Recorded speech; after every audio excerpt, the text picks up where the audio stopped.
Just a few more things on the barriers. So often when we experience difficulties with our mental health, and if we have this for a long time, this might relate to a painful history, traumas, difficulty in our early attachment, difficult life experiences, adversity, adverse childhood effects is the kind of technical term for some of these things. And we know, most people struggling with their mental health are going to have some degree of this.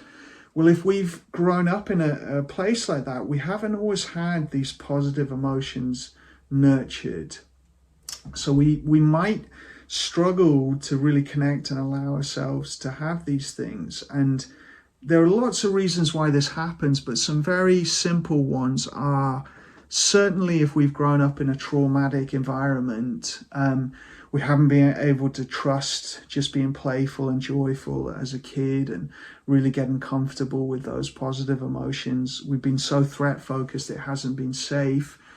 So it can be hard, it can be hard for us to really connect with this. And this can be one of the aspects of our mental health difficulties in the present, is that we've not learned to really savor and enjoy these good experiences that really balance our stress response and keep us in a good state of well-being. So we can nurture this and train this. So an extreme traumatic environment, sometimes we might even have paired positive emotions with threat. So we might have been a kid just enjoying our life and having fun, and then something bad happened, someone shouted at us, or something difficult, something even more traumatic or abusive, or we lost something went wrong around us. So we have an association with positive emotions and threat and loss and difficulty and trauma. So that can be part of it.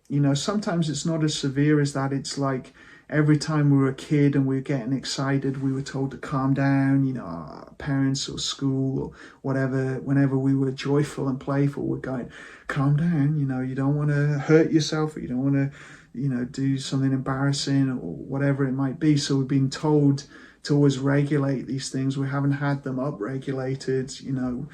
The ideal thing a parent will do is help their kids to down-regulate negative emotions with empathy, validation and support, and then problem solving and emotion regulation skills. But then they'll also up-regulate the positive emotions, help their kids to really have fun and be silly and playful and really savor and enjoy things.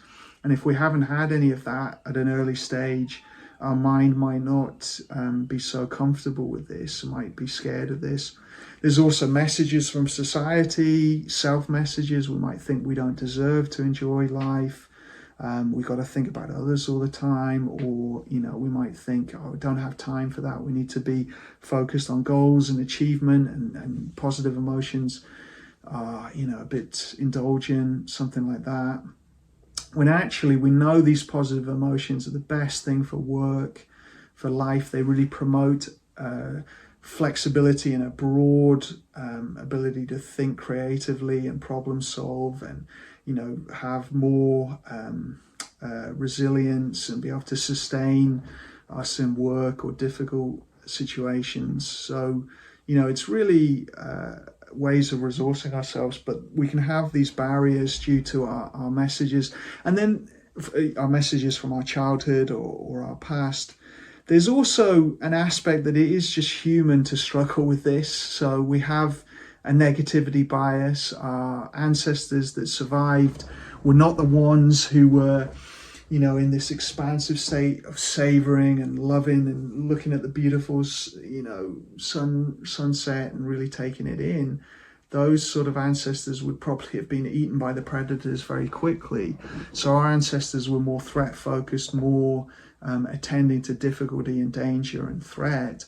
So we all have a bit of a negativity bias, and this is well documented in psychology. Our mind will absorb negative experiences more quickly and hold on to them more than the positive. So everything we're doing this week is a way of working against that and offsetting that, and doing it with all the other processes. Now we need diffusion, we need acceptance, we need self-compassion, we need values to do this, because otherwise we hit our resistance, we hit our difficult thoughts, our difficult feelings, and then, it's going to be very hard to do this. So, if the place you're in right now is you're feeling really depressed and numb, or high levels of anxiety, and it's very hard for you to enjoy anything right now, then we want to focus on diffusion, acceptance, self-compassion, values, and then the presence and curiosity part of this week, and let the other stuff come along as a side effect later. If we're not as severely in our distress as that, then we could turn a lot more towards gratitude, savoring, flow, trying to increase these things, and to give them some time. And really, there's this metaphor about happiness being like a butterfly. If we try and chase after it and catch it, it'll just get through our fingertips. But if we set up the conditions, sit still and relax, the butterfly will come and land on us. So attentional skills, acceptance, valued action, compassion, curiosity, all these things are ways of allowing this to show up in our life.